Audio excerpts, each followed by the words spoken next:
노무현 대통령은 서울에서 학생운동을 하지 않았고 지방에서 노동운동과 인권운동을 하셨지만 저는 서울에서 학생운동을 했잖아요.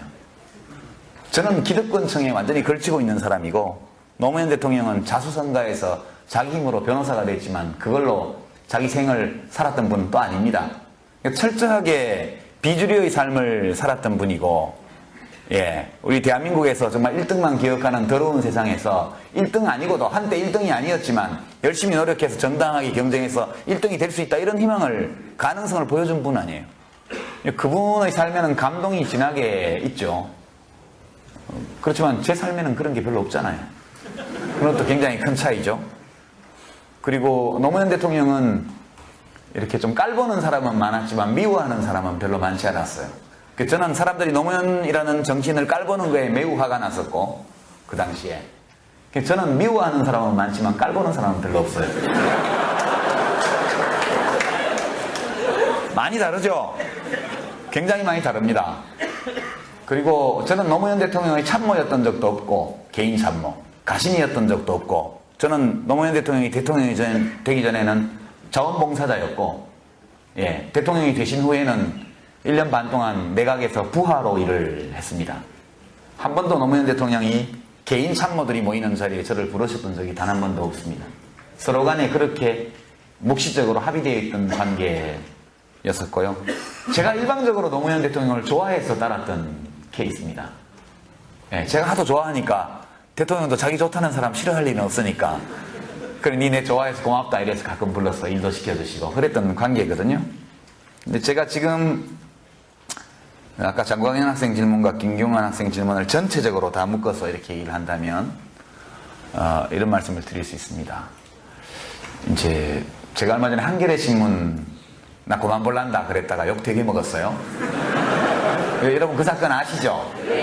한겨레 신문 직설란에 노무현 관장사 그만해라 이렇게 낸 걸 보고 제가 너무 화가 나서 이게 트윗의 문제인데요, 그죠?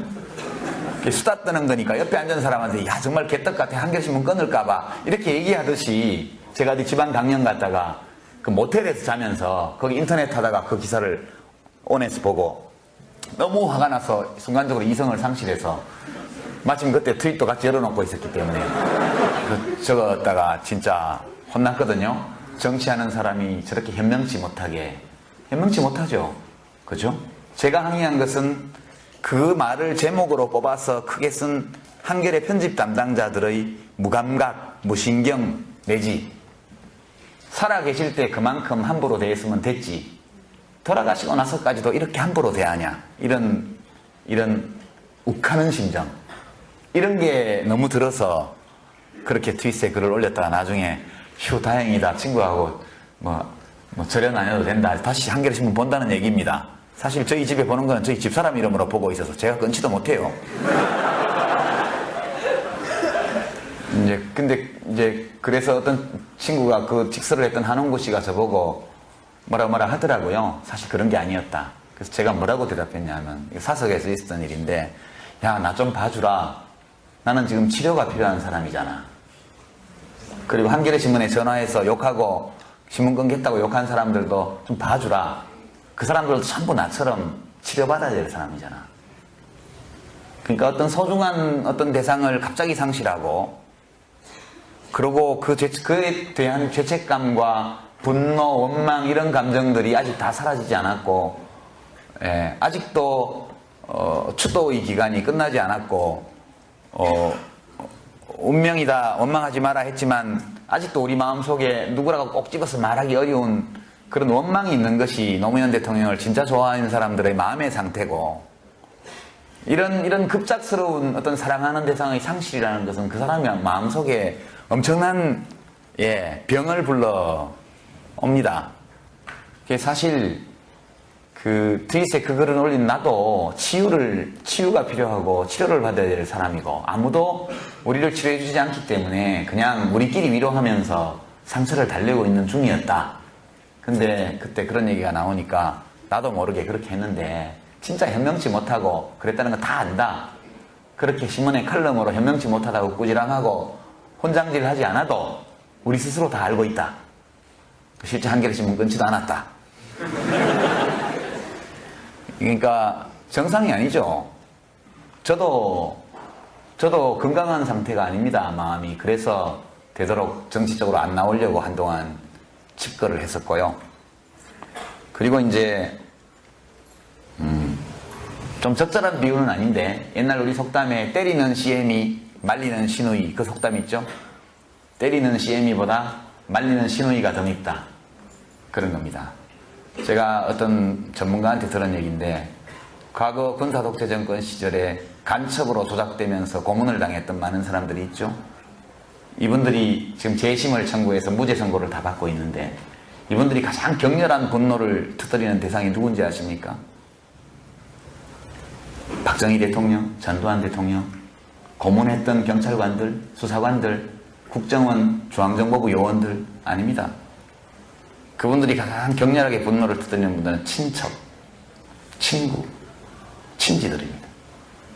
내가 억울한 누명을 쓰고 어려움에 처했을 때 나를 편들어주지 않고 관계를 끊고 법정에 와서 불리한 증언을 하고 이랬던, 그러니까 믿고 사랑했던 사람이 나를 버렸을 때 그에 대한 배신감, 이런 것들이 너무 커서 지금 시점에서 재심 무죄를 받는 상황에서 가장 격렬한 분노의 감정을 나타내는 게 원래 사랑했던 관계에 있던 사람들, 가까웠던 사람.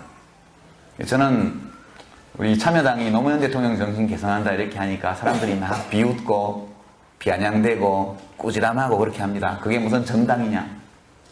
알죠? 정당을 이렇게 하면 안 된다는 거. 왜 모르겠어요? 근데 그럼 결국 이 국민참여당까지 와서 정당 활동을 하고 있는 사람들이 원망이 어디를 향하고 있느냐? 물론 이명박 대통령을 향하고 있고 이인규 씨나 홍만표 씨를 향하고 있죠. 그 못지않게 강력한 원망이 한겨레 신문이나 경향신문이나 민주노동당이나 진보신당에 대해서도 있는 거죠. 근데 생각해보면 조작 간첩의 친척들도 다 피해자예요. 사촌이 간첩으로 몰렸기 때문에 끌려가서 얻어맞고 조사받고 직장에서 쫓겨나고 이사가고 다 피해자입니다. 근데 그분들은 지는 재심 판결이라도 받아서 보상이라도 받았지, 아무것도 없이 사촌이 간첩 혐의 쓰고 조작이긴 하지만 어쨌건 그렇게 되는 바람에 고통을 당한 우리는 뭐야? 이런 원망하는 마음이 또 있거든요. 혹시 아까 장광현 학생이 혹시 그런 생각하는지 모르겠어요. 노무현 때문에 진보 세력이 전체가 피해를 입었다, 그런 면이 있겠죠. 저는 있다고 생각합니다. 그러니까 노무현 대통령을 사랑했던 사람들, 사랑하는 사람들한테는 그 사람들에 대한 소위 자칭 진보 세력, 진보 언론, 진보 지식인에 대한 분노가 있습니다. 그 사람들이 적극적으로 못된 짓을 해서가 그런 것이 아니라 우리 대통령이 억울하게 잘못한 거 이상 심하게 당하고 있을 때 그래도 공정하게 객관적으로 뭔가를 최소한 편은 들어주지 않더라도 중립적으로라도 해줬으면 좋았을 텐데 같이 돌을 던졌지 않냐, 이런 원망이 있죠. 그러나 또한 민주노동당이나 진보신당이나 진보 언론들이나 진보 지식인들은 노무현이 진보를 표방하는 바람에 우리까지 다 욕 얻어먹었고 다 망했다, 우리가 더 피해자다, 이런 생각이 있겠죠, 그죠? 저는 그럴 수 있다고 생각합니다. 근데 지금 이 자리가 그런 얘기를 하기에 적합한지는 모르겠으나 제가 가는 곳마다 이 질문에 부딪힙니다. 참여정부의 과오에 대해서 반성해라.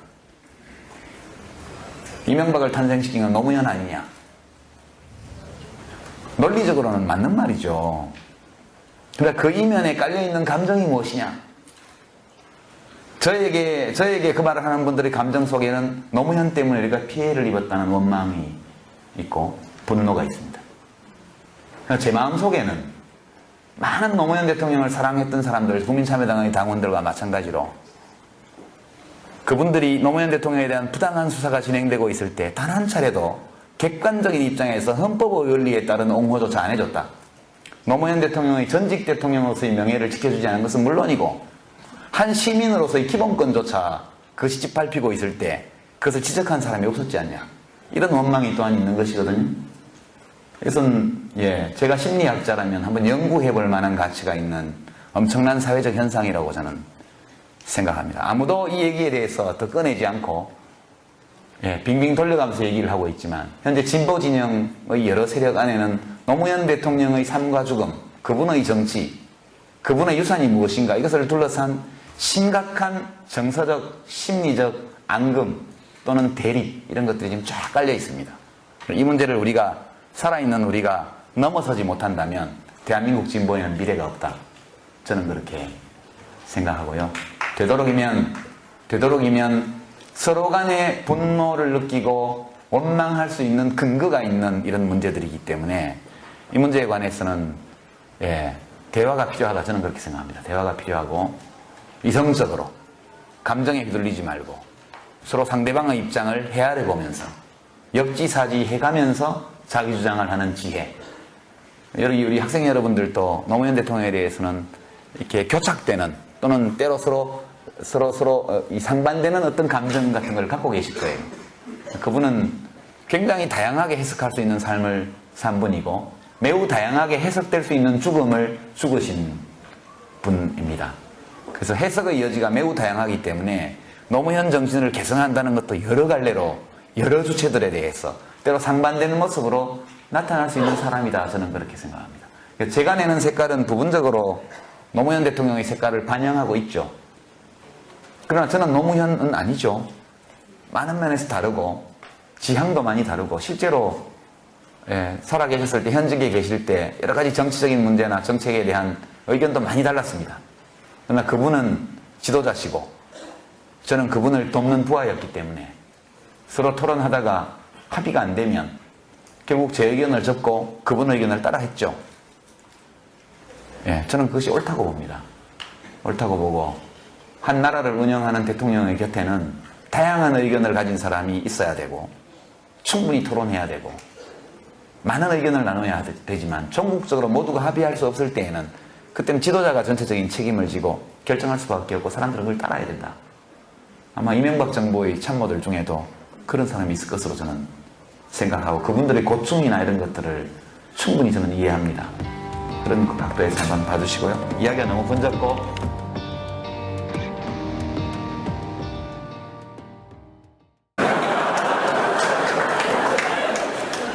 많이 다르죠?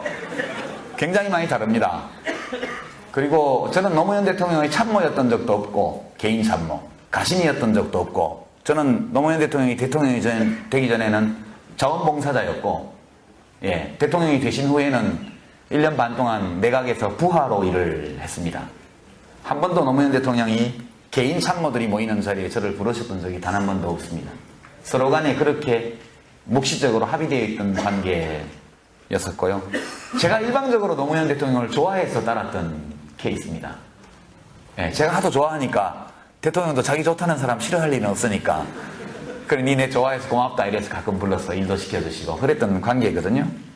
근데 제가 지금 아까 장광현 학생 질문과 김경환 학생 질문을 전체적으로 다 묶어서 이렇게 얘기를 한다면 이런 말씀을 드릴 수 있습니다.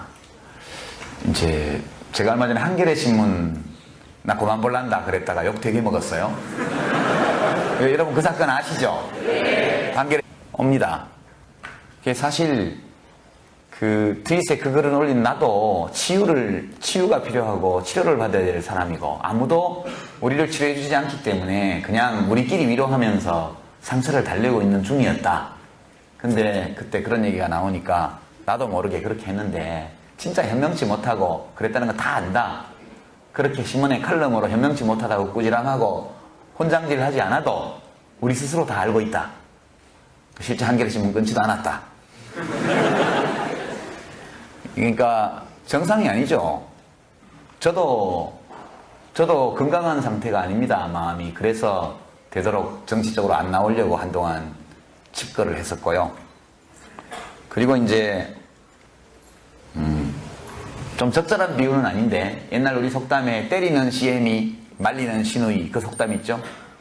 때리는 시애미보다 말리는 시누이가 더 밉다. 그런 겁니다. 제가 어떤 전문가한테 들은 얘기인데 과거 군사독재 정권 시절에 간첩으로 조작되면서 공무신문 직설란에 노무현 관장사 그만해라 이렇게 낸 걸 보고 제가 너무 화가 나서 이게 트윗의 문제인데요. 그죠? 수다 떠는 거니까 옆에 앉은 사람한테 야 정말 개떡 같아 한겨레신문 끊을까봐 이렇게 얘기하듯이 제가 어디 지방 강연 갔다가 그 모텔에서 자면서 거기 인터넷 하다가 그 기사를 온에서 보고 너무 화가 나서 순간적으로 이성을 상실해서 마침 그때 트윗도 같이 열어놓고 있었기 때문에 적었다가 진짜 혼났거든요.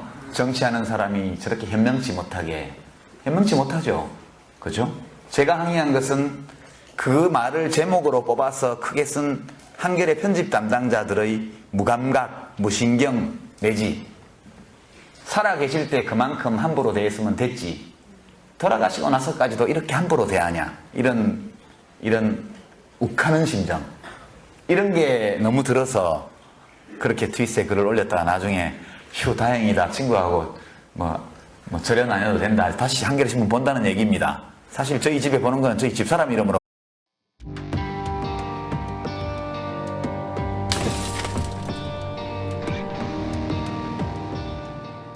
노무현 대통령은 서울에서 학생운동을 하지 않았고 지방에서 노동운동과 인권운동을 하셨지만 저는 서울에서 학생운동을 했잖아요. 저는 기득권층에 완전히 걸치고 있는 사람이고 노무현 대통령은 자수성가해서 자기 힘으로 변호사가 됐지만 그걸로 자기 생을 살았던 분은 또 아닙니다. 철저하게 비주류의 삶을 살았던 분이고 우리 대한민국에서 정말 1등만 기억하는 더러운 세상에서 1등 아니고도 한때 1등이 아니었지만 열심히 노력해서 정당하게 경쟁해서 1등이 될 수 있다 이런 희망을 가능성을 보여준 분 아니에요. 그분의 삶에는 감동이 진하게 있죠. 그렇지만 제 삶에는 그런 게 별로 없잖아요. 그런 것도 굉장히 큰 차이죠. 그리고 노무현 대통령은 이렇게 좀 깔보는 사람은 많았지만 미워하는 사람은 별로 많지 않았어요. 저는 사람들이 노무현이라는 정치인을 깔보는 거에 매우 화가 났었고 그 당시에 저는 미워하는 사람은 많지만 깔보는 사람은 별로 없어요. 보고 있어서 제가 끊지도 못해요. 근데 그래서 어떤 친구가 그 직설을 했던 한홍구 씨가 저보고 뭐라 하더라고요. 사실 그런 게 아니었다. 그래서 제가 뭐라고 대답했냐면 사석에서 있었던 일인데 야, 나 좀 봐주라. 나는 지금 치료가 필요한 사람이잖아. 그리고 한겨레 신문에 전화해서 욕하고 신문 끊겠다고 욕한 사람들도 좀 봐주라. 그 사람들도 전부 나처럼 치료받아야 될 사람이잖아. 그러니까 어떤 소중한 어떤 대상을 갑자기 상실하고 그리고 그에 대한 죄책감과 분노, 원망 이런 감정들이 아직 다 사라지지 않았고 아직도 추도의 기간이 끝나지 않았고 운명이다 원망하지 마라 했지만 아직도 우리 마음속에 누구라고 꼭 집어서 말하기 어려운 그런 원망이 있는 것이 노무현 대통령을 진짜 좋아하는 사람들의 마음의 상태고 이런 급작스러운 어떤 사랑하는 대상의 상실이라는 것은 그 사람이 마음속에 엄청난 병을 불러